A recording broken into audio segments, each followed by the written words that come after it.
കോഴിക്കോട് അതിരൂപത മെത്രാപ്പൊലീത്ത arch bishop Varghese Chakkalakkal പിതാവെ, സ്നേഹ ബഹുമാനപ്പെട്ട അഭിമന്യ പിതാക്കന്മാരെ, വൈദിക സഹോദരങ്ങളെ, സിസ്റ്റേഴ്സ്, സഹോദരി സഹോദരന്മാരെ, മാധ്യമ സുഹൃത്തുക്കളെ, ഏറ്റവും പ്രിയപ്പെട്ടവരെ, കോഴിക്കോട് അതിരൂപത സന്തോഷിക്കുന്നതും അതിനോടൊപ്പം തന്നെ അല്ലെങ്കിൽ അതിനേക്കാൾ ഒരുപടി അഹങ്കാരത്തോടുകൂടി സന്തോഷിക്കുന്ന രൂപതയാണ് കോട്ടപ്പുറം രൂപത.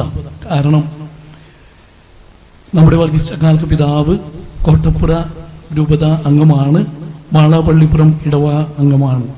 മാളപ്പള്ളിപ്പുറത്തെയും അതുപോലെ കോട്ടപ്പുറം രൂപതയിലെ എല്ലാ മക്കളും വളരെ സന്തോഷത്തോടു കൂടിയാണ് ഈ തീരുമാനം കാണുന്നത്. അഭിമന്യ പിതാവിന് നന്മകൾ, പ്രാർത്ഥനകൾ കോട്ടപ്പുറം രൂപതയിലെ എല്ലാ മക്കളുടെയും പേരിൽ നേരുമ്പോൾ പ്രത്യേകമായിട്ട് ദൈവം അനുഗ്രഹിക്കുന്നതിന് അഭിമന്യ പിതാവിനെ ഒരിക്കൽ കൂടി കൂടുതലായിട്ട് അനുഗ്രഹിക്കട്ടെ. ഇനിയും ഉന്നതമായ പദവി എന്ന് പറഞ്ഞാൽ കർദിനാളായി വരാനായിട്ട് സാധിക്കട്ടെ എന്നുകൂടി ആശംസിച്ചുകൊണ്ട് ഒരിക്കൽ കൂടി എല്ലാവരുടെയും പേരിൽ പിതാവിന് അഭിനന്ദനങ്ങൾ നേരുന്നു. താങ്ക് യു ആംബ്രോസ് പിതാവേ.